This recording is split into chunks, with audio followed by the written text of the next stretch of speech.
Who would leave two children and their unconscious mother alone in a blizzard, right outside the hospital doors? There are nights when the storm outside is nothing compared to the silence you carry inside. But what if one winter, a lone police officer and his old German shepherd stumbled upon two children and an unconscious mother, abandoned on a hospital doorstep? Would you watch or follow them into the blizzard, past locked doors and desperate prayers, toward a home no one expected? Stay with this story. The most extraordinary rescues begin with the smallest, quietest acts of kindness, and sometimes they heal more than a broken body. The wind found every seam in the little mountain town, rattling loose shutters, scraping brittle leaves across cracked pavement. Above, the sky hung heavy, a pewter lid pressed against the black silhouettes of the pine forest. Streetlights flickered, some orange, some gone entirely. Their bulbs burned out before the first snow. Twilight pressed in, blue and cold, settling like a weight over every rooftop and fence post. Jack Avery's cruiser crawled down Main Street, wipers squeaking over glass, the defroster's slow breath unable to clear the fog at the corners. He moved through the familiar pattern, checked the doors of the pharmacy, glanced toward the hardware store's boarded windows, paused at the four-way stop where the sign swung on one rusted bolt. His hands were steady on the wheel, knuckles pale beneath the calluses. The town was hunkered down, windows drawn, curtains closed. A Friday night, but no one out. Only the storm. He could have gone home, could have let the night pass without witness, but there was comfort in these empty rounds, in watching the world from behind a windshield, separate, safe. The radio crackled in the background, static mostly. The dispatcher's voice faded to a lull. Beside him, on the cracked vinyl of the back seat, Bron lay curled tight, paws tucked beneath his chest, eyes closed but not asleep. The German shepherd's breath fogged the glass, ears flicking each time a branch brushed the roof. Jack pretended strength. He always had. Even now, moving through this quiet town like a shadow with a badge, he told himself he was holding things together, upholding order, providing reassurance. The only pillar left upright since the avalanche of loss years before. His wife's old scarf was folded on the dash, pale blue and unraveling at the edges. He never wore it. It was enough just to have it nearby. Outside, the storm picked up, flakes swirling in thickening bands, devouring the last weak lights. Jack slowed at the edge of the woods, tires crunching over fresh snow. The world seemed to shrink. Just the car, the road, the soft blue shadows folding inward. There was something sharp about the silence, a kind of hush that felt not peaceful, but brittle, ready to crack. He remembered another winter, another silence. The moment he'd failed to reach her in time. The pain, compressed and hidden, waited somewhere just behind his ribs. He shook it off, checked the mirrors, adjusted the heater. The discipline of routine had become his shelter.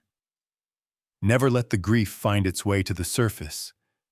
Never let the exhaustion show. He kept moving, kept driving, because it was what needed to be done. Bron shifted behind him, turning his head toward the window. There was an intelligence in the dog's posture, a readiness, as if he too was listening for something in the night. Jack parked for a while at the edge of the school playground, engine idling. Across the field, the swings moved in the wind, chains groaning. He looked at his hands, at the old scars crossing his knuckles. It had been years since anyone called him strong. Still, he played the part, wore the uniform, filled the silence with his own silent presence. He thought of the townsfolk, the way they nodded politely at the grocery store, the way no one ever asked how he was doing. He didn't blame them. Some wounds were too big to fit in conversation. The clock ticked past 6, the radio murmured. Still no calls. Jack's mind wandered, tracing old worries. The roof leaking at home, the unpaid bills, the ache in his shoulder that wouldn't quite heal. His eyes stung. He squeezed them shut, just for a moment, letting the darkness press in. That's when he felt it. A shift, so small it might have been imagined. Bran had raised his head, amber eyes fixed on Jack's reflection in the glass. The dog's gaze was patient, unblinking, as if waiting for something to give. Jack swallowed, suddenly aware of the thin line he'd drawn around his own grief, the way he'd made himself fortress and foundation, so no one, not even himself, could see the cracks. Bran's ears twitched. The silence between man and dog grew thick. Outside, snow fell harder, clinging to every surface, softening the sharpness of the world. Jack reached for the thermos at his side, hands trembling just slightly. He poured coffee, black and thin, and stared into the steam. It didn't help. The fatigue in his bones was too deep, too old. Bran, sensing the shift, pressed his body closer to the metal partition, offering nothing but his presence, a quiet question in the curve of his spine. For a long while, Jack said nothing, did nothing. The pain he'd held at bay all these years, by force of will, by busyness, by refusing to speak of it, seemed to rise in the stillness, filling the space between heartbeats. The world outside the windshield was blurred, indistinct, as if the storm itself had come to offer shelter for sorrow. Jack exhaled, long and shaky. For just a moment, he let his hand fall from the wheel, resting on the seat beside Bran. The German shepherd nuzzled his fingers, breath warm and steady. It was enough. Jack felt the armor around his heart shift, a hairline crack admitting something softer. Not weakness, but the truth of being human, the exhaustion that comes with always being strong for someone else. He looked out at the empty street, the snow-swept world, and, just for a heartbeat, let his eyes fill with tears that did not fall. Bran watched, silent, the only witness to the unraveling. The radio hissed. Somewhere far off, a siren wailed and faded. Jack blinked, wiped at his face. The moment passed, but left a softness behind, a kind of grace, fragile and tentative, enough to hold him through another hour, another patrol, another storm.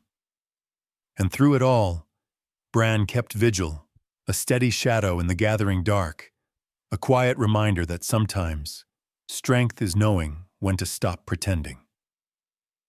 There are nights in Oregon's mountain towns when the world feels emptied of everything except the wind and the pale hush of snow. On those nights, a man can drive for miles and not see a soul, just the lights of houses shuttered tight and the occasional deer slipping silent through the trees. Jack Avery's cruiser traced the edge of town, headlights bending around each slow curve, carving pale tunnels through falling flakes. Bran's head rose before Jack noticed anything at all. The dog's ears perked, body tensing in the back seat, a quiet hum of attention passing through him. Jack followed Bran's line of sight. On the shoulder, beneath the meager glow of the hospital's side entrance, two figures hunched close together, their shapes half swallowed by drifting snow. Jack eased the cruiser to a stop. He didn't reach for his radio. There was no need. This was not a moment for protocol, but for something older, softer, a muscle memory of stepping out into the cold. He opened the door, breath blooming white as he stepped onto the shoulder, the crunch of boots muffled by fresh powder. Bran slipped out beside him, leash loose in Jack's hand, though the German shepherd never strayed far. The world was oddly quiet here. The hospital, its glass doors locked, lights burning sterile and distant, stood behind the pair like a monument to absence. In front, a little girl no older than 7 sat cross-legged on a low concrete step, a threadbare scarf wound tight around her head.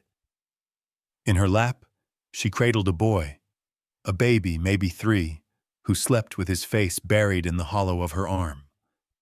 The girl's boots were too big, her coat much too thin for the biting cold. Jack knelt a few feet away, careful not to crowd her. Bran sat at his side, tail curled around his paws, eyes gentle. The girl didn't startle. She looked up, not with fear, but with the stony watchfulness of someone who has waded through long, dark nights before. Jack saw it then. The faint tremor in her chin, the effort it took to hold herself together. She pressed her lips tight and glanced back toward the hospital's closed doors. There was no need for questions. The answers were scattered across the scene. No bags, no parents in sight. The world had shrunk to the size of her arms, just big enough to hold her brother, and nothing else. The mother lay beside them, folded awkwardly, one hand outstretched as if she had reached for the doors and never quite made it. Jack moved closer, eyes searching for the shallow rise and fall of breath. It was there, thin and uncertain, like the wick of a candle fighting a draft. He didn't speak. Instead, he shrugged off his own jacket, tucking it gently around the woman's shoulders, feeling the heat leach from his hands into her skin. Bran edged forward, lowering his head until his nose brushed the girl's mittened hand. She didn't flinch. Instead, her shoulders gave a tiny, involuntary shudder, the kind that comes not from cold, but from relief so sharp it almost hurts. Bran sat, pressed close, letting the child lean against the bulk of his body. The dog's fur was warm and faintly scented of old smoke and pine needles. Jack scanned the hospital facade. Inside, a custodian mopped the floors, head down, oblivious or unwilling to look outside. The doors remained shut, sealed against liability, against the messiness of desperate people in the night. Jack felt a flicker of anger, but it was cool and distant, smothered by the urgency in front of him. He lifted the baby, careful not to wake him. The girl reached up, her hand trembling, then dropped it back to her lap. She didn't ask for help. She had already learned that sometimes the asking was the hardest part. Jack nodded at her, once gently. It was enough. She stood slow and stiff and tucked herself against Bran's side. The dog stood sentinel, pressing his flank into hers, anchoring her in a world that had spun too far from safety. Jack gathered the mother in his arms. She was lighter than she should have been. He could feel the outline of her bones through the thin fabric of her sweater. The snow picked up, thickening around them, the world blurring to a watercolor of white and gold. They moved together, a strange procession, Jack carrying the mother, the girl holding her sleeping brother, Bran guiding them along the edge of the parking lot and out into the night. Each step was slow, deliberate, an act of quiet determination. The only sounds were the hiss of tires on distant streets, the distant hum of the hospital's ventilation, and the gentle rhythm of Bran's breath. There was no talk, no urgent reassurance, only the small, brave movements that people make when they have run out of words. Jack felt the weight of all that had been unsaid, pressing on his chest as surely as the cold. He did not try to fill the silence. Instead, he let it be, a space wide enough to hold fear, exhaustion, and something like hope. Back in the cruiser, Jack cradled the mother across the back seat, the girl sliding in beside her, careful not to let her brother's head loll. Bran hopped in last, settling himself between the children and the car door, his body a living barrier against the world outside. The doors closed, sealing them all into a fragile, temporary cocoon of warmth and breath and exhaustion. Jack started the engine, the dashboard lights casting a weak blue over their faces. For a moment, he let his hand rest on the gearshift, staring at his own reflection in the rearview mirror. The face that looked back was tired, older than he remembered, but gentler somehow, softened by the presence of these strangers in his care. Bran pressed his muzzle against the girl's hand, a small huff of breath fogging her fingers. The girl let herself lean, just a little, into the comfort. For the first time that night, her shoulders eased, her mask slipping, not all the way, but enough to show the child still beneath. Jack pulled onto the empty road. The headlights cut a path through the storm, a thin line of light threading the dark.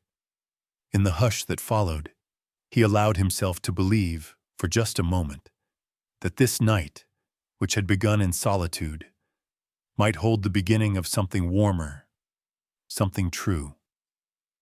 Behind him, Bran kept his silent vigil, eyes open, heart steady, as the town disappeared into snow and shadow. The police cruiser rolled through the sleeping town as if through a different country, a borderland of silence and dim orange streetlights, where even the familiar buildings seemed distant and unsure. Snow gathered in the gutters, softening the edges of everything, muting each sound before it reached the air. Jack parked near the side entrance of the police station, not for protocol but for proximity, for the quiet and the warmth that might still live inside. He switched off the engine and listened to the ticking of the cooling metal, the world holding its breath. Behind him, Bran waited. The dog's body was still, but his eyes never left the huddle of children in the back seat. Jack stepped out, boots breaking through the thin crust of snow, then opened the rear door. Cold air flooded in. The little girl, Emma he'd learned as she whispered her brother's name, clung to her baby brother and looked at Jack with wide, unblinking eyes.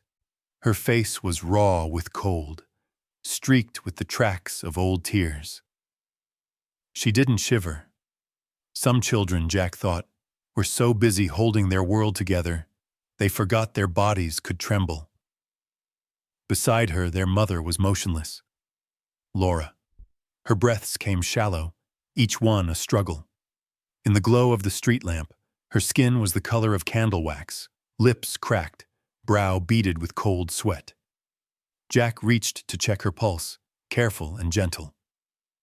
The thready beat beneath his fingertips told him all he needed to know. She was slipping, inch by inch, into some deeper winter inside her own body. Bran moved close as Jack slid his arms under Laura's shoulders and knees. The German shepherd brushed his nose against Emma's arm before hopping from the car, a soft, unspoken reassurance. Emma climbed out, careful not to wake her brother. The three of them, man, child, dog, walked together across the lot, their shadows merging in the flickering light. Inside the station, warmth seeped into frozen fingers. The place was mostly empty, only Jack on duty tonight as usual. There was no ceremony. He laid Laura on the long, battered couch in the corner, covering her with a faded wool blanket. She didn't stir, eyes rolling beneath closed lids. Emma stood nearby, still holding her brother, feet dangling above the floor. Bran circled once, then settled on the rug beside Laura's head. His body was a wall, a line between danger and the people who needed safety. He rested his muzzle gently on Emma's knee, his tail thumping just once, a private signal of solidarity. Jack dialed for emergency services, voice low, practical, all the emotion pressed between syllables. Adult female, unresponsive, 2 children, exposure. Can't reach the hospital, roads closed, snow too heavy. We're at the station. We'll wait. He hung up. The quiet returned. It was the sort of quiet that exposes every small sound. The faint rattle of the heater, the snuffling of a sleeping baby, the soft rumble of Braun's breath. The girl's breathing changed, almost imperceptibly, her jaw clenched, shoulders drawn tight, as if she were bracing herself for a blow that never came. Jack busied himself, found a clean towel, wiped melting snow from Laura's cheeks and hair, boiled water for tea. He set the mug aside. Laura could not drink, not yet. Instead, he sat at the far end of the couch, hands clasped in his lap, boots planted firm on the scarred floor. For a long time, nothing happened. The world seemed to fold itself into a series of small movements. Emma carefully unwinding her brother's scarf, Bran shifting to block the draft from the door, Jack adjusting the blanket, inch by inch, around Laura's body. Jack's eyes drifted to the mother's face. There was something in her slack expression that he recognized, a kind of exhaustion that went deeper than the body, a tiredness rooted in years, in disappointments, in the effort of holding on. For a moment, the line between her pain and his blurred, and he felt the old ache in his own chest rise up, unbidden. He pressed it down. There was no room for it here. Bran, watching, let out a soft huff and inched closer to Jack's feet. It was an instinctive movement. Dog to man, grief to grief. The two of them joined in a silent pact to keep going, to hold the pieces together for just one more hour. Emma sat at the small table in the corner, cradling her brother, drawing circles on the wood with a stub of pencil Jack had left there days before. Her lips moved in quiet patterns, perhaps a lullaby, perhaps just the silent recitation of hope. Every so often she glanced at her mother, and the world seemed to pause. No one spoke. There were no reassurances, no hollow promises. There was only presence, the warmth of bodies, the slow turn of breath, the patience of waiting. It was enough for now. Jack checked Laura's pulse again. Still weak, still there. He looked at Bran, who met his gaze with that ageless, knowing look that dogs have, the one that says, "I see you. I see the place you try to hide." Jack felt something in himself soften, the stone mask slipping a fraction. He didn't let it fall, not yet, but Bran knew. The German shepherd shifted his weight, pressing his head against Jack's shin, and stayed there steady and silent, holding a kind of space that was gentler than words. The storm howled against the windows, wind clawing at the glass. Jack shivered, not from cold, but from the awareness of all the ways a person can break and keep moving. He closed his eyes for a moment, letting the darkness gather. The weight he carried, the old grief, the present helplessness, the desperate hope that this small family would not be lost, sat heavy on his shoulders. Still, he remained upright, the quiet anchor in a night that asked too much. In the hush, Bran's tail brushed his boot. Emma drew closer, her eyes lingering on Jack's face, searching for the kind of strength only a child could believe in. He held it together, because someone had to. But Bran, ever watchful, saw the truth beneath the surface, the brittle lines, the trembling resolve. For now, they waited together, human and animal and child, bound by the fragile, necessary fiction of strength. And outside, the snow continued to fall, wrapping the world in silence. Night pressed closer as Jack gathered the little group, Laura limp in his arms, Emma clutching Noah, Bran trailing in their wake like a quiet guardian. Outside the station, the snow had thickened, the world narrowing to the pale pool of the porch light and the drifted tracks already filling in behind them. Their breaths left trembling clouds that faded fast.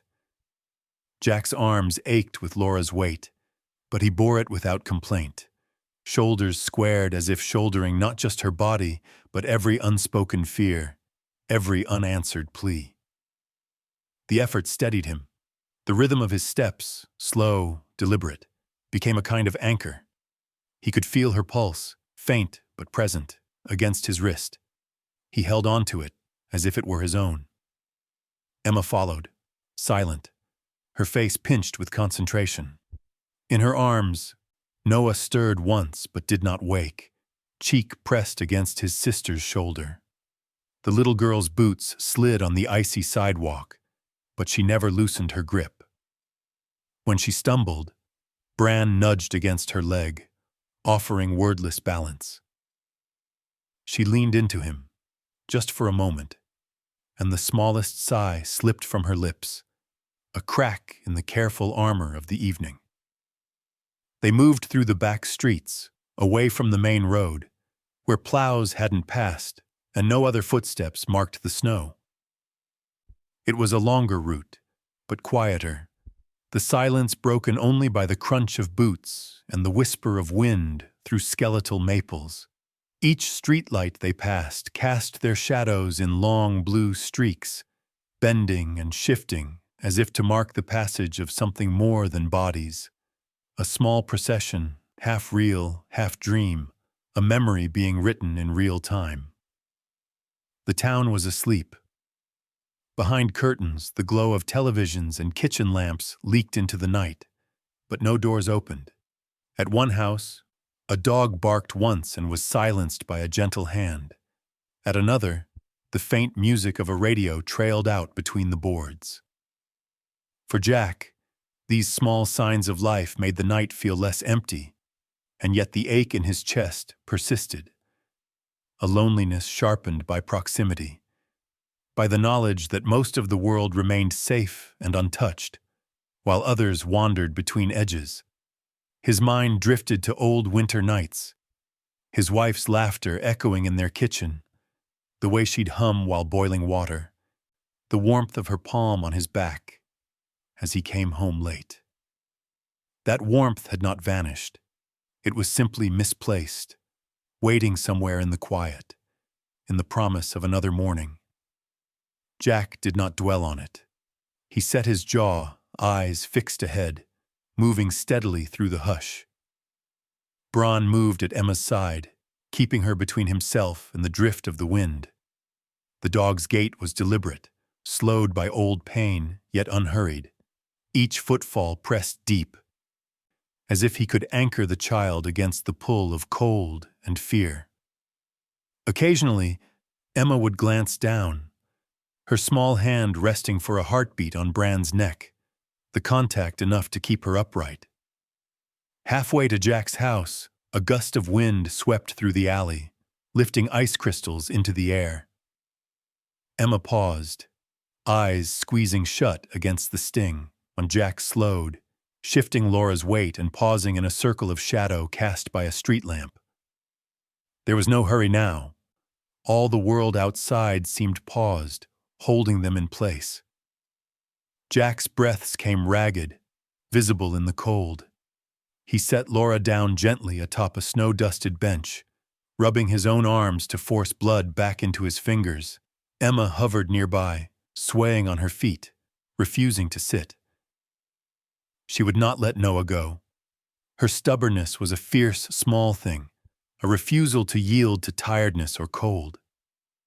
Jack watched her, saw the exhaustion etched in her face, the dull shine in her eyes. He knelt to her level, brushing snow from her boots. Bran sat at her other side, leaning into the girl's hip, body warm and reassuring.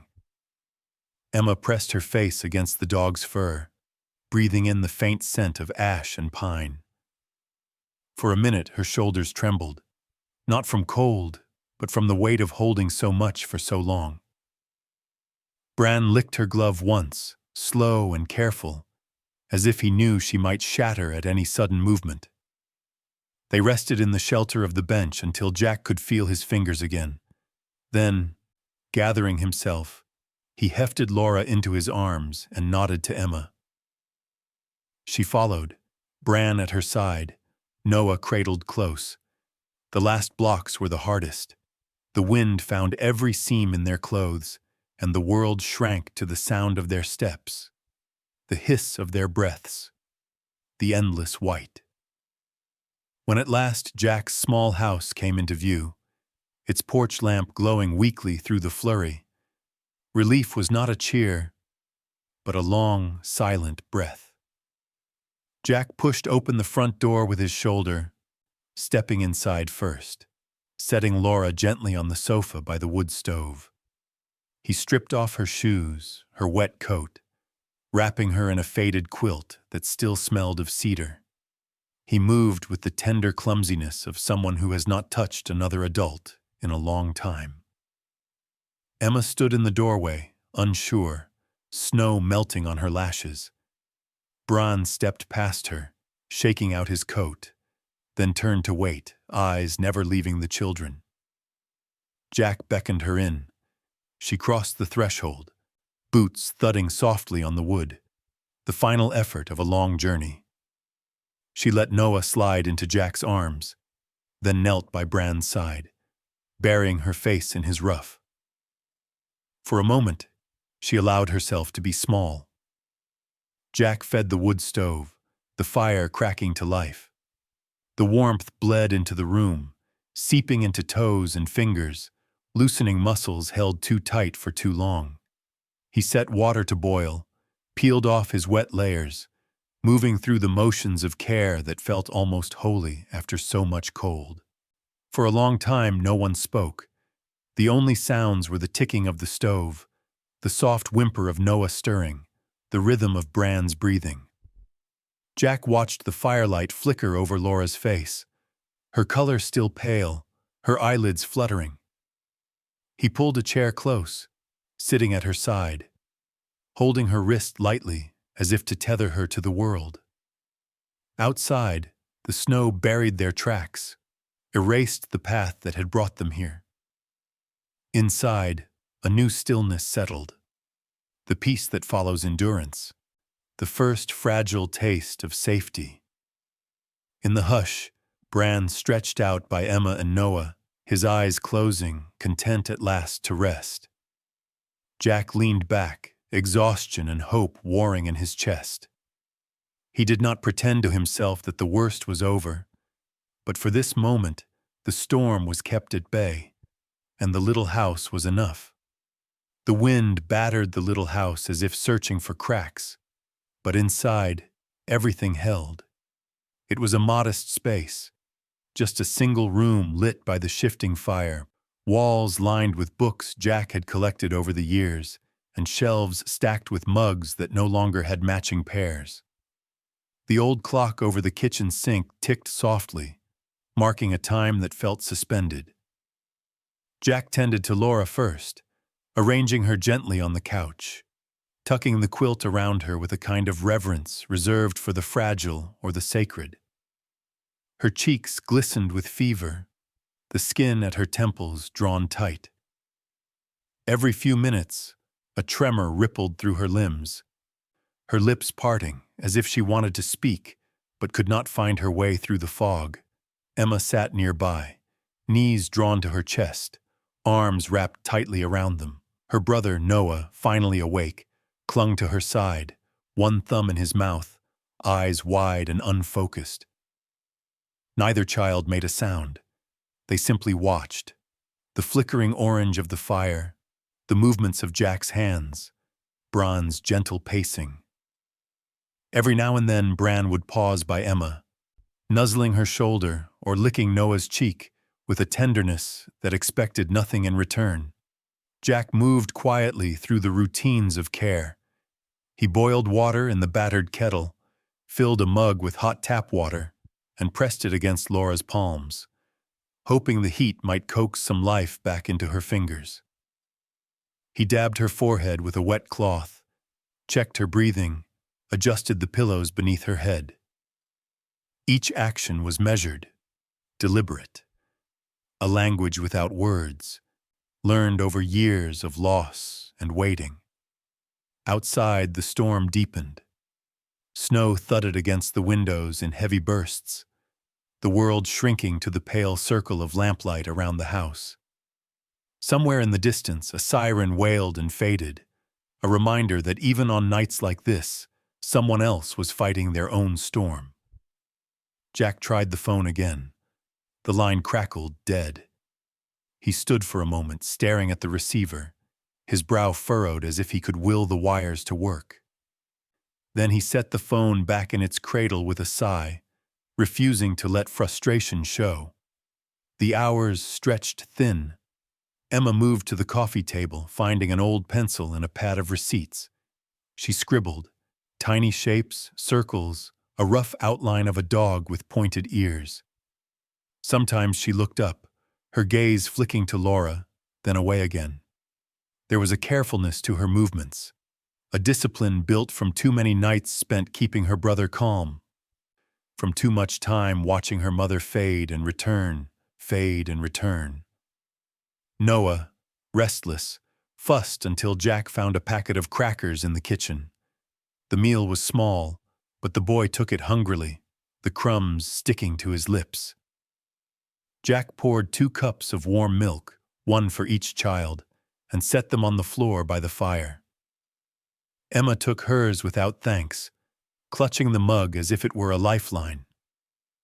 Bran stayed close to the children, lying so that his body curved protectively around them, head on his paws, eyes half closed. When Emma's hand slipped down, he licked her fingers, and she let her head fall against his side. The room grew quieter with each passing minute, the hush broken only by the pop and hiss of the wood stove. Jack kept his watch by Laura's side, his hand light on her wrist. He counted each breath, felt for every pulse, never relaxing for more than a moment. At times he drifted, memories threatening to pull him under. His wife's final days, the way hope flickered and died in a hospital room, the cold that seemed to seep into his bones and never quite leave. Bran lifted his head, watching Jack with a soft, knowing look. The dog, too, bore scars, his limp growing more pronounced as the night wore on, an old injury aching in the cold. And yet, when he saw Jack sag with exhaustion, Bran rose and crossed the space, pressing his head against Jack's knee. For a moment, Jack let his fingers rest in the thick fur, and in that simple contact, found something like forgiveness.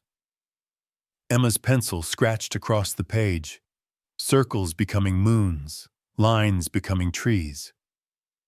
She drew the outline of the house, smoke curling from the chimney, 3 stick figures holding hands by the window. In the corner of the drawing, she added Bran, a single watchful eye gazing out at the night. Noah curled beside her, his eyelids drooping, breath deepening. Bran's tail flicked, slow and steady, a heartbeat against the wood floor. Jack, watching the children, felt something loosen in his chest, a knot of fear and responsibility, momentarily eased by the ordinary miracle of children sleeping, safe under his roof. Outside, the storm battered on. The world could do what it wished. In here, time slowed to a crawl, a single flame standing against the dark. Jack dozed in his chair, waking at every shift in Laura's breathing. Bran kept vigil, moving from the sofa to the children and back again, never settling for long. He seemed to sense the exhaustion in Jack, the way the man's posture sagged when he thought no one was looking, the way he swallowed against the ache in his own heart. Dawn was far away. In the deep hours of the night, the room felt both fragile and strong, held together by the ordinary persistence of kindness, the quiet promise of care, the warmth of bodies gathered against the storm. Jack didn't weep, not yet, but as he watched Bran curl around the children, saw Emma's drawing left unfinished on the table, he allowed himself one long, slow exhale. It was not a cry, but it was close. Bran, sensing the tremor, lifted his head, pressing his cold nose to Jack's hand, a silent gesture that said, "You are not alone." And in the hush that followed, something inside Jack softened, a small, bright hope flaring in the darkness, enough to last until morning. Night passed like slow water, thick and unmoving. The darkness pressed tight against the little house. Outside, the storm showed no mercy, rattling the eaves and burying the porch steps in white. But inside, the fire kept its soft promise, pulsing orange and gold across the sleeping faces of Emma and Noah. Jack kept vigil in the old rocking chair, one hand resting on Laura's wrist, counting the rhythm of her pulse, each beat a fragile thread tethering her to the world. He let his eyes close now and then, but never fully slept. Each time he drifted, the past threatened to reach up and pull him under. The memory of other sick beds, other long nights, other moments when hope was a bird you tried not to frighten away. Noah whimpered in his sleep, legs kicking beneath the borrowed quilt. Emma stirred beside him, her small hands clutching a worn stuffed rabbit. She made no sound, but her brow furrowed, lips pressed thin in the half-light. Jack watched her, recognizing in the angle of her shoulders a posture he knew too well, the stance of someone who had learned that worry is best borne in silence. Bran moved through the room without a sound, his limp more pronounced after hours curled on the hard floor. He settled beside Emma, laying his head across her feet, his body a warm, solid weight. When she woke with a start, Bran only sighed, a low, rumbling sound that seemed to say, "It's all right, I'm here." Emma exhaled shakily and let her fingers tangle in the thick fur at his neck. For a few moments, she didn't have to pretend. A gust of wind rattled the windows, the fire hissed and flared. Jack rose quietly and stoked the stove, laying another log on the coals. His movements were careful, practiced, rituals learned from years of holding a house together by force of will and repetition. He poured a little water into a tin cup, letting it warm by the stove, then brought it to Laura's lips. She was still unconscious, but her breathing had evened out. The fever's grip loosened just a little. In the corner, Noah began to cry, a thin, mewling sound that cut through the hush. Emma reached for him, arms trembling, but the boy only sobbed louder. Jack crossed the room and knelt beside them, his hands unsure but gentle. He lifted Noah into his arms, swaying a little, his broad palm cradling the boy's back. Emma watched, jaw clenched, eyes wide and fearful, not of Jack, but of what she might lose if she let go. Jack padded into the kitchen, Noah still hiccuping against his shoulder. He rummaged through the cupboards, searching for anything to offer comfort. There, behind an old tin of coffee, he found a half-full box of crackers and a can of condensed milk. He heated water on the stove, mixing the milk as best he could, then poured it into a chipped mug, testing the warmth against his wrist. He sat on the floor, Noah in his lap, coaxing the boy to drink. Noah sipped slowly, eyes fixed on Jack's face. With each swallow, his cries softened, replaced by quiet snuffles, and a thumb returned to his mouth. When Emma crept over, Jack wordlessly offered her the box of crackers. She took one, then another, chewing in silence, her gaze shifting from Jack to Bran and back again. Bran, seeing the children fed, stretched out on the floor near the door, tail sweeping a slow arc. He watched the room as if it were his only duty, eyes half-lidded, muscles taut even in rest. When Jack stood to check on Laura, Bran rose too, pressing his nose to the man's wrist. For a moment, Jack let his hand fall to the dog's head, scratching gently behind one ear, a small gesture but enough. Outside, the sky remained black, the snow relentless. Jack glanced at the clock. Hours to dawn, perhaps more before help could arrive. He went to the window, peering out at the pale drift rising on the porch. In the street, the light from the nearest lamppost shone down on an empty world, turning each flake to silver. Emma curled on the rug, finally letting her head rest against Bran's side. Noah fell asleep soon after, his breath hitching only once before settling into the rhythm of safety.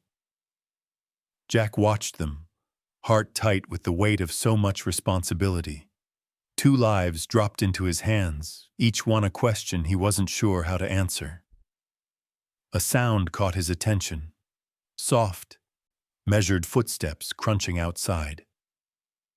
Jack moved to the window, careful not to startle the children. Through the frost-patterned glass, he saw the outline of an old man. Sheriff Collins, his coat buttoned tight, hat pulled low against the storm. Collins paused at the porch, peering in through the window, his face lined and unreadable in the pale light. He didn't knock. He simply stood, watching for a long moment, taking in the shapes within. Jack by the fire, Laura on the couch, the children asleep with Bran curled round them. After a while, Collins nodded to himself, then turned and walked away, his boots leaving a line of deep prints in the snow. Jack felt the echo of that silent acknowledgement, a wordless understanding that sometimes compassion is not about breaking the quiet, but about letting it hold. He turned from the window, closing the curtains, and returned to his post by Laura's side. The hours wore on. Jack tended to the fire, checked on the children, adjusted the blanket on Laura's shoulders. Bran shifted positions now and then, never letting Emma out of his sight. In those small acts, offering food, a blanket, a gentle touch, the warmth of a dog's steady body, the night was made bearable. When dawn finally crept across the sky, the storm had not fully passed, but inside the little house a sense of peace settled, fragile and stubborn. Jack closed his eyes for a moment, allowing himself to believe that hope could survive even the longest winter night. The first hush of dawn arrived, not with sunlight, but with a thinning of the darkness, a slow blue seeping between the slats of the blinds. The storm's violence eased. Snow clung heavy to the eaves and windowsills, muffling every sound, as if the world were holding its breath after a long, hard night. Jack rose from his chair, joints aching, every bone aware of the hours he'd stood watch. Laura was still asleep, her fever finally broken, beads of sweat gathering at her brow. Her breath moved easier now, chest rising and falling in a rhythm that no longer threatened to halt at any moment. Jack brushed a stray hair from her cheek, his touch tentative, almost apologetic, as if uncertain whether he was allowed such tenderness. Emma stirred first. She woke in the tangled nest of bronze fur and an old wool blanket, blinking up at the mottled ceiling, unsure for a moment where she was. When memory caught up, she pressed her hand to Bran's side, feeling the rise and fall of the dog's breath, the warmth that had kept her through the night. Bran woke too, ears flicking toward her, tail tapping softly on the worn rug. He licked her cheek, and she did not pull away. Jack moved quietly through the kitchen, heating water for tea. The sound of it, water pouring, kettle hissing, broke the silence gently, inviting the day to begin. Noah, still curled beside his sister, mumbled and burrowed deeper into the blanket. The house smelled of wood smoke, steam, and something sweet and indefinable. Safety, perhaps, or just the absence of fear. A knock at the door startled them all, though it was not harsh, just a steady, respectful tapping. Jack crossed the room and opened the door to a blast of frigid air and the sight of two paramedics, bundled in bright jackets, standing on the porch. Their ambulance idled at the street, its tires sunk in the morning's deep snow. Jack stepped back as they entered, voices low, movements practiced and calm. They checked Laura first, their touch professional but kind, murmuring to each other, hands gentle on her wrist and forehead. Emma and Noah shrank back, wide-eyed, until Bran nudged them closer, his body an anchor in the unfamiliar bustle. "She's stable now," one medic said quietly, eyes meeting Jack's. "We'll take her in for fluids, a full check. You did right keeping her warm." Jack only nodded, the words catching in his throat. The medics wrapped Laura in fresh blankets and lifted her to a stretcher. She stirred, eyes opening for the first time, gaze drifting across the room, finding her children, then Jack, then Bran. A faint smile flickered and was gone. The children watched, too stunned to speak, clinging together at Bran's side. "You can ride with us," the medic said, gesturing to Emma and Noah. But Emma shook her head, looking to Jack for an answer. Jack crouched beside her, Bran pressing in close, and after a moment's hesitation, Emma found her voice. "Can Bran come?" she whispered, voice so small it barely moved the air. Jack glanced at the medics. They exchanged a look, then nodded, rules quietly bent in the face of a night like this. Jack helped the children dress in borrowed sweaters and scarves. He lifted Noah into his arms, felt the weight of the boy settle against his chest, and walked out into the biting cold. Bran at his heels, Emma at his side. The ambulance doors closed, the engine rumbling to life, and then they were gone. Jack and Bran standing alone in the doorway, the house suddenly too still, too empty. Jack stared at the ring their boots and paws had made in the snow, already filling in, and let his shoulders fall. He returned inside, cleared away the scattered blankets and mugs, swept up the crumbs from the children's hasty breakfast. The work was methodical, his hands remembering the rhythm of ordinary life. Tidy up, wash, restore order. He brewed tea, poured it into a chipped cup, and sat at the kitchen table, feeling the heat against his palms. Bran sat at his feet, head resting on Jack's boot, eyes fixed on the door. The day passed slowly. Outside, the sun crept up, turning the snow to a field of white fire, dazzling and new. The town began to wake, trucks groaning along the plowed roads, neighbors shoveling paths, calling greetings over fences. Jack listened to the life returning around him, the familiar cadence of a place mending itself after a storm. It was almost noon when the phone rang. Jack's heart jolted. He crossed the room in 2 strides, receiver cold against his ear. The voice on the other end was gentle. Laura was awake, asking for the children, asking for Jack. "She's tired, but she'll recover. You did everything right." He let the phone rest in its cradle for a long moment, the relief spreading through him in waves.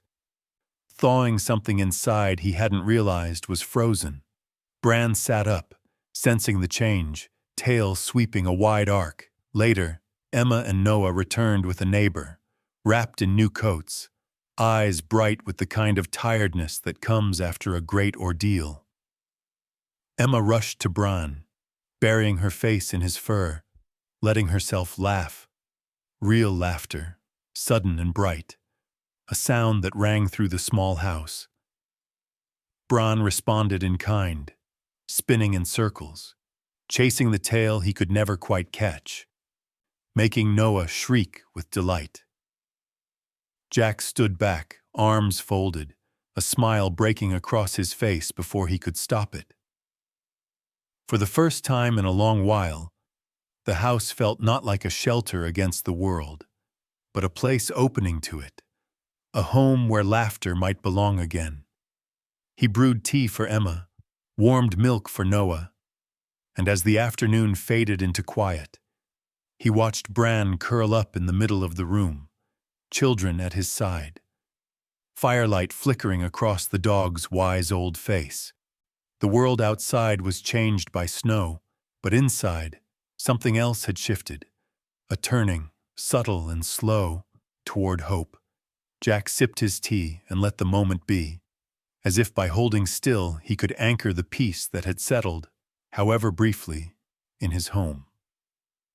Laura lay propped in a hospital bed by the window, the thin light of late winter spilling across her blanket. The room was silent except for the gentle rhythm of the monitor, its green line pulsing with each steady heartbeat. She stared at the blue sky beyond the glass, eyes glazed with exhaustion. Snow still coated the town, but the sky hinted at change. Jack sat by the radiator, coat folded in his lap, hands idle for the first time in days.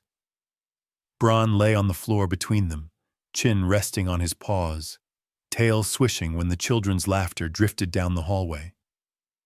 The hospital allowed Bran inside for therapy, the staff said with a wink, though no one had used that word for Jack, who kept his distance, a presence that steadied the room in ways words could not. A nurse came and went. Noah slept on the far cot, thumb pressed to his cheek. Emma colored in a magazine, her tongue poking out in concentration, one hand resting on Bran's broad back, as if she needed his heartbeat to ground her own. It was late morning when Laura spoke. Her voice, sanded rough by fever and nights lost to pain, was so soft at first that Jack thought it was the heating vent whispering. "He left last fall," she said, eyes fixed on a sky full of shifting clouds. "Their father, when I got sick, he just couldn't." Jack didn't answer. He didn't need to. Laura's gaze shifted to the sleeping children, her lips pressing into a thin, determined line. "I thought if I held out, if I was strong enough, it would be okay. I tried not to let them see me scared. Sometimes I thought maybe that's all being a mother was, not letting go, not showing them the cracks." Her words floated into the quiet like frost, delicate, easy to shatter. Jack's hands curled around the mug of weak hospital coffee. There was nothing he could say that would not sound like apology or advice, so he held the silence, keeping it safe for her. Bran lifted his head, watching Laura, brown eyes shining with an understanding that asked for nothing in return. Emma slid from the chair, abandoning her magazine, and crawled into her mother's lap. Laura stroked her daughter's hair, awkward at first, her hand trembling, then firmer as Emma pressed closer, her head on Laura's chest, matching her breathing to the rise and fall she'd missed for days. Jack looked away, studying the winter light crawling up the wall. The ache in his chest was familiar, the ache of someone who'd also lost his bearings, who'd built a life around the illusion of control, of being strong enough to bear it for everyone. Grief wasn't a wound, he'd realized. It was a weight that grew heavier the longer you pretended it wasn't there. Bran stood and nudged Jack's knee, an invitation to return to the present. Jack reached down, fingers ruffling fur, and for a moment, the world shrank to the warmth beneath his hand and the steady sound of the children's breath. Laura leaned her head against the pillows, closing her eyes as Emma clung to her side. "He was never cruel," she whispered. "Just gone. Like someone who closes a door behind him so quietly you can almost believe he'll come back." The memory drifted between them, fragile and unfinished. In its shadow, Jack found the shape of his own old ghosts, a marriage ended by sickness, the helplessness that lingered in the empty house long after the last visitor had left. For so long he'd worn his sorrow like armor, silent, hard, impenetrable. Only Bran had ever broken through, sitting beside him on those nights when the dark pressed too close. Outside, the hospital lawn glittered, the sun finally breaking through, scattering light over the town's rooftops. Emma slid to the floor, curling beside Bran, the two of them sharing a quiet that was bigger than words. Jack stood, stretching the stiffness from his spine, and went to the window. He watched the cars inching through slush, the rhythm of ordinary life returning to a town remade by storm. He didn't ask Laura what came next. He only promised himself, again, quietly, that he would not let her carry it alone. A few hours later, the doctor came to check Laura's vitals. He spoke gently, his words threaded with the kind of warmth that comes from seeing suffering up close. Laura would recover, he said. It would take time, but her body was strong. She nodded, gratitude and fear flickering in her eyes, two threads woven too tightly to untangle. As afternoon faded, Emma and Noah curled up together on the narrow hospital bed, Bran wedged between them. The dog's eyes drooped, his breath slow and even. Jack dozed in the chair, chin resting on his chest. Dreams kept shallow and close. In that small, sunlit room, there was space for both grief and hope. For the first time, Laura let herself close her eyes, surrendering to rest. The world could press at the windows, but inside, they had built a silence that held them all. For now, that was enough. Outside, shadows stretched across the snow, but the sky stayed open and blue, hinting at seasons yet to come. When Laura was discharged, the late winter sky was the color of a worn quilt, pale blue streaked with threads of gold and violet, the mountains holding on to the last of their white. She walked with caution, careful not to show how weak she still felt. Emma held her hand. Noah skipped and slipped alongside, boots too big, mittens dragging on the ends of his arms. Jack trailed a step behind, Bran between him and the children, nose close to the ground, as if mapping a safe way home. Jack's house, when they arrived, looked almost unfamiliar in the soft light. It was the same battered porch, the same wind-chimed eaves, the same rough pile of firewood beside the door. But now, as Emma and Noah clattered up the steps and Laura paused, leaning into the doorframe, the house seemed to draw breath, like a lung long collapsed, now filling with life. He didn't offer a speech. He only held the door open and let them step inside, the warm air and the scent of wood smoke washing over cold faces. Laura hesitated, glancing at Jack as if to ask for permission, but he just nodded, simple and sure, and she crossed the threshold, the children tumbling after. Bran wagged his tail, circling the children, nose bumping knees, ears perked for every giggle. He barked once, a low, gruff sound, more rumble than voice, as if claiming the little flock for himself. Emma tugged off her boots, scattering melting snow across the floor, and Noah pressed his face into Bran's side, muffling a shy laugh. Jack set a pot of stew on the stove, the room filling with the promise of warmth and nourishment. He moved through the house quietly, stoking the fire, pulling extra blankets from the hall closet, setting out chipped mugs and bowls, as if it were all as natural as the weather. Laura watched him, a question lingering in her eyes, but she let it go, letting the quiet do its work. The children took to the space like seeds to new earth. Emma swept crumbs from the kitchen floor, humming to herself, sleeves rolled up past her elbows. Noah found an old toy truck beneath the couch, the wheels stiff with dust, and pushed it in circles across the faded rug. Bran followed his path, tail thumping in slow time. In the afternoons, when the snow glimmered and the sun melted puddles at the base of the porch, Jack and the children shoveled the walkway, making crooked paths through the yard. Laura, wrapped in a thick sweater, watched from the window, her eyes bright with something that looked almost like contentment. Sometimes Emma would press her hand to the glass, grinning, and Laura would wave, the simple exchange anchoring them to each other. One evening, Emma and Noah coaxed Bran outside for a game in the yard. The dog, slow but eager, loped after the children, barking once, then twice, before rolling onto his back in the snow. Emma laughed, a real easy laugh, the sound bright and new.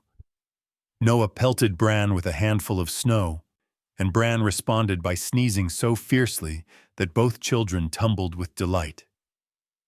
Inside, Jack finished dinner, the smells of broth and baking bread floating into every room. He set the table, the clatter of spoons and plates a quiet song of belonging. Laura helped him slice apples, her hands steadier now, the color back in her cheeks. She glanced at Jack, a flicker of gratitude passing between them, no words needed. That night, they ate together, crowded at the small kitchen table, Jack at one end, Laura at the other, children and Bran between. The meal was simple, but no one complained.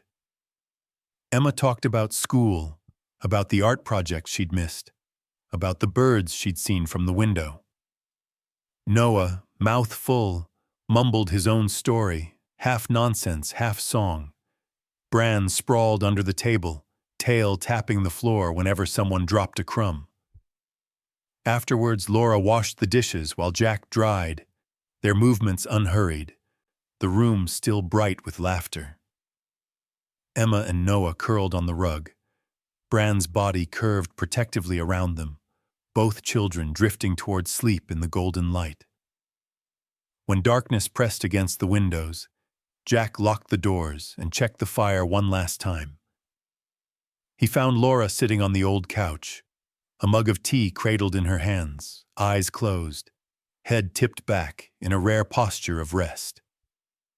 Bran moved to Jack's side, pressing his head into the man's palm, and for a moment, the world stilled, past griefs and doubts suspended, the house full and quiet, the storm finally at bay.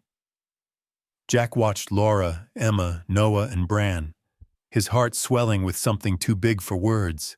This wasn't the life he'd imagined, not the life he'd lost, but it was real. Every small kindness, every quiet gesture, every breath in the hush of a winter night, built upon the next until together they made something strong. In the new silence, Bran took up his place by the door, eyes bright and gentle, body curved into the space that belonged to a guardian. Jack turned out the lights and settled onto his own bed, letting the darkness close in around him. Not as a threat, but as an embrace, full of the gentle rhythm of healing. Outside, the wind moved through the trees, but inside, the house was steady, warm, and finally whole. Winter released its grip slowly, almost reluctantly, as if unsure the world was ready for softness. Drifts melted from the eaves, one icicle at a time. Along the fence, the snow sank into mud. Then grass, green, thin, and defiant, pushed through, little by little. Inside Jack's house, change moved with equal care. Weeks folded quietly into one another. Emma and Noah grew stronger, their cheeks pink with health, their laughter no longer cautious, but wholehearted. Laura found her way back to herself in small steps. Mornings spent at the kitchen window with tea, afternoons folding laundry with Emma, evenings sitting cross-legged on the living room rug, showing Noah how to piece together puzzles with missing corners. Jack noticed the difference most in the quiet. Gone was the brittle hush of waiting for something to go wrong. Instead, the house hummed with the rhythm of daily life. The clatter of dishes, the shuffle of boots, the dull thump of Bran's tail against the wall when he stretched, sighing, after a nap by the stove. Sometimes, Jack caught Laura watching him, her gaze gentle but unguarded. In those moments, he felt the old ache, loss, memory, all the things he'd carried for so long, shift, making room for something new. Gratitude, maybe, or just the strange comfort of sharing space with people who needed nothing from him but presence. One morning, Jack rose early, padded to the front door, and eased it open.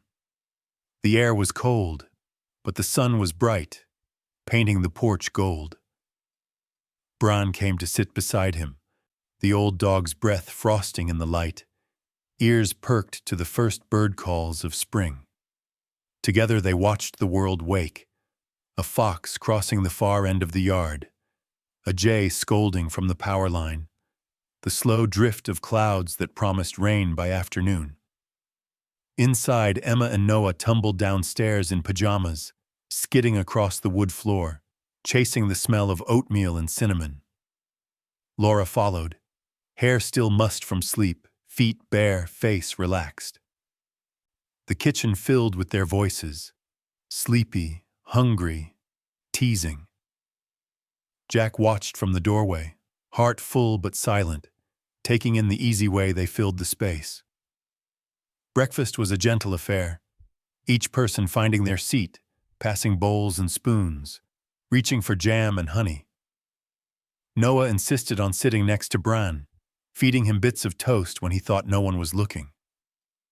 Emma talked about the creek at the edge of the property, how the ice had broken and little fish darted under the glassy surface. After breakfast, Jack pulled on his boots and coat, ready to chop wood. Noah demanded to help, trailing him to the shed, mittens on the wrong hands, determination in every stomp. Emma went to gather kindling with Laura, the two of them moving through the yard, pausing to admire the first yellow crocus pushing up by the fence. Bran lay in the doorway, head on his paws, eyes half closed. The old dog had become the steady center of the household, his patience a lesson in itself. He followed Emma when she ventured too close to the road, settled beside Laura when she grew tired, waited for Jack at the end of every workday. Sometimes he just watched, as if taking inventory of the happiness he'd guarded into being. Evenings settled in quietly. Laura read to the children on the couch, her voice low and warm, the lamplight soft on their faces.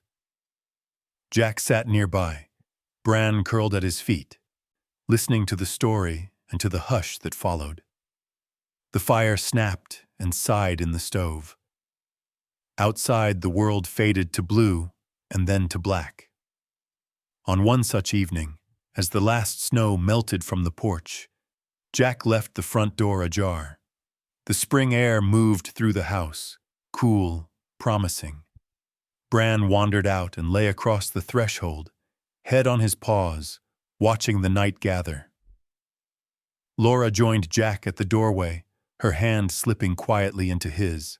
They stood together for a while, saying nothing, listening to the children's sleepy voices and the quiet confidence of the dog at their feet. The house was no longer just shelter, but home, a place open to whatever the future might bring. Later, as everyone settled in for the night, Jack paused at the door, taking in the scene. Bran stretched across the entryway, children curled together in sleep, Laura dozing in the armchair. He didn't close the door all the way. He let the air and light spill in, a sign, if only to himself, that the world was, at last, safe enough to trust again. The greatest miracles, Jack knew now, were rarely loud. They came as the soft nudge of a dog's nose, the warmth of a hand held in silence, the small daily choosing of kindness over fear. In the hush of the little house, every breath was a promise. The worst was over, and the door would stay open. Bron lifted his head, eyes shining, as if he too understood what it meant to guard, not just a family, but a hope rekindled. And for the first time in a long time, no one in the house felt cold. Not even Jack. When the storms of winter finally broke, what remained was not the memory of cold, but the warmth that lingered, a hand reaching out, a door left open, a dog who waited patiently on the threshold until every heart inside had learned to trust again. In the end, healing didn't come as thunder or revelation. It arrived quietly in the hush of early morning, in the laughter of children, in the silent understanding shared between a man, a woman, and an old German shepherd. Sometimes, the greatest miracles are simply people who refuse to leave each other behind. If this story brought you even a little comfort, or reminded you of a time when kindness made all the difference, I'd be grateful to read your reflections below. Tell us, who was the Bran in your life? Let's fill this space with stories of loyalty, gentle healing, and the homes we build for one another, no matter how small. Thank you for being part of this journey.